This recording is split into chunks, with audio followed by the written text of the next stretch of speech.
Hello, I'm here, top of Church Street, Primark, Bold Street End, on this very busy Wednesday afternoon. Really is a glorious day. Another video, or should I say, I'll rephrase that. Another day, another video.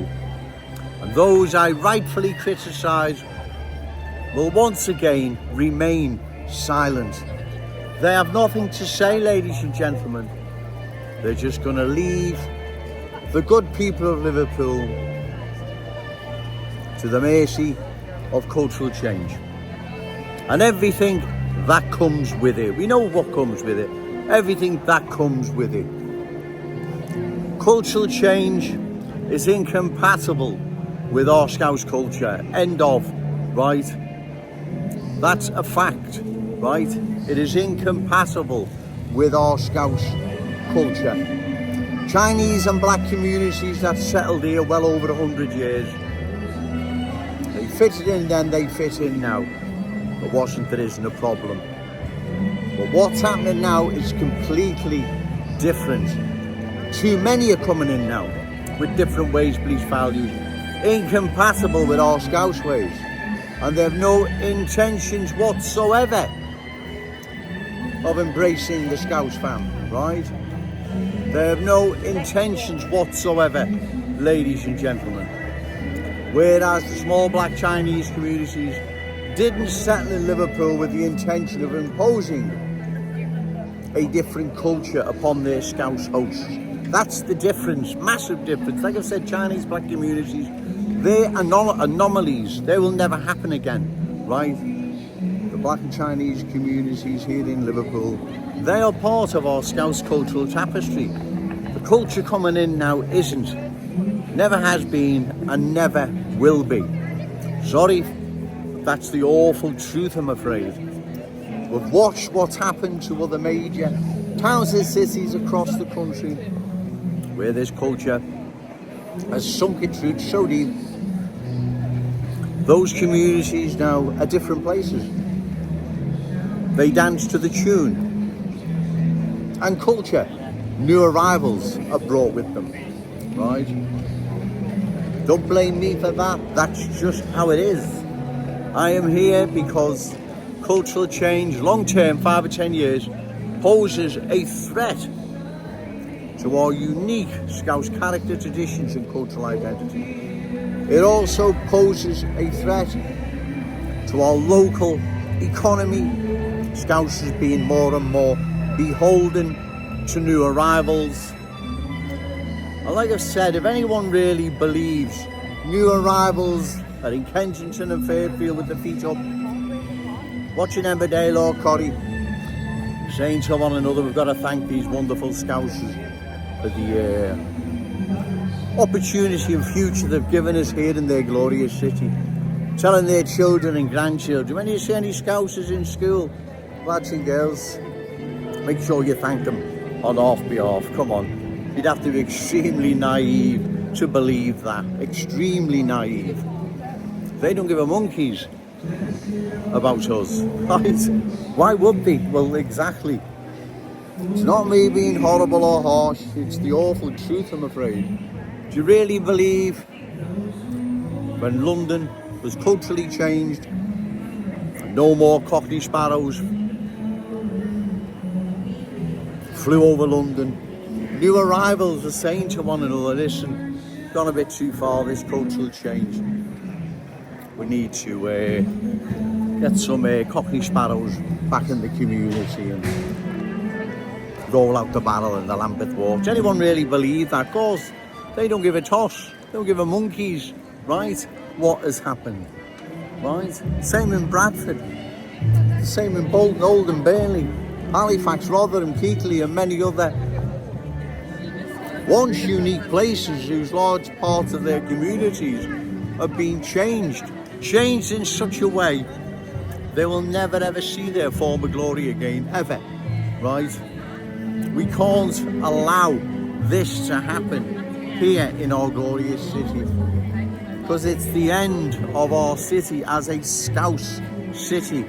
It will be culturally changed It will never be the Scouse city we all remember it as, right? We're all fond of. We remember as children, right? Growing up in our wonderful Scouse. Liverpool back in the 60s, 70s, was an amazing experience, a great time, right? Cultural change will put an end to all those memories and any future our city will have as a Scouse one. It'll still be here, Empire Theatre, St George's Hall, Live Bird. They'll all still be here. Church Street will still be here, but it won't be the same place. You know it won't be, right? Because you've watched what's happened to other towns and cities. Are they the same places? Well, of course they're not, right? They have been changed irreversibly without the consent of the community there at that time. They were just sidetracked and cultural change took over and the rest is history. Like I said, had those communities, had the internet been available for those communities, they'd had mobile phones, social media, it wouldn't have happened. They would have resisted it. They'd have told the world what was happening to their city, what was happening to their communities, right? So that's why we're in an amazing position. We have the ability, ladies and gentlemen, to let the world know what is happening to our city. We can't let this continue. You've seen the few minutes I've been making this video. You have seen the cultural change within minutes all around. What is going to happen in 5 or 10 years' time if it's not stopped? Well, we know what's going to happen. Right, more and more long-standing proud Scouse communities will be culturally changed. More Scouse schools will be culturally changed, reflecting the culture new arrivals have now brought with them, right? More and more Scouse businesses will be dominated by new arrivals. That's what is happening now, not will, is already now happening. We can't allow this to continue. Our city will go, it'll be taken from us, right? Yeah, like I've said, all the aforementioned landmarks, they'll still be here, I know that, but it'll never be the same place. Well, ask yourself, is London the same place? Ask yourself now, is London the same place it's always been? Well, you know it's not. Bradford, Birmingham, Leicester, everyone knows what has happened to those once unique towns, cities, communities. Everyone knows. That's why we must oppose what is happening here. Like I've said before, small numbers of new arrivals who've embraced the Scouse fam, quite happy to be part of something special. You're more than welcome. All those, which I believe is the vast majority, don't believe we can accommodate their needs, need to relocate to another town or city that can. Then we close the door. We have a comprehensive discussion. Can Liverpool survive further cultural change? That's my proposal. Those I rightfully criticise: Ian Byrne, West Derby MP, Dan Carlton, Bolton MP, Paula Barker, Waves MP, Ricky Tomlinson, Liam Thorpe, political editor, Liverpool Echo. What's your counter proposal? Do you have a counter proposal?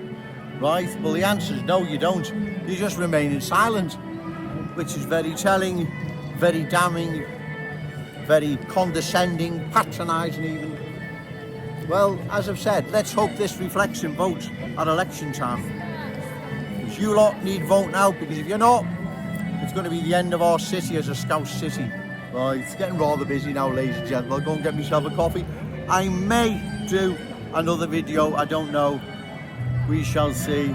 Becoming a glorious, lovely day. So, again, what I do in between videos, I have a walk in and around the city centre. I want to make sure I've got my facts right, and to tell you the truth, ladies and gentlemen, I've well and truly got them right. Everyone knows what's happening. You come out your front door, cultural change. Get on the bus, cultural change. Go to the supermarket, cultural change. Take your kids to school, cultural change. Get in a taxi, cultural change. Come into our glorious cherished city, our cherished city centre, cultural change. You know it's all around, ladies and gentlemen. We've got to stop this, because if we don't, it's the end of our city. Remember, say no to cultural change, yes to Scouse pride. Shout it out loud, Scouse and proud. Okay, thank you.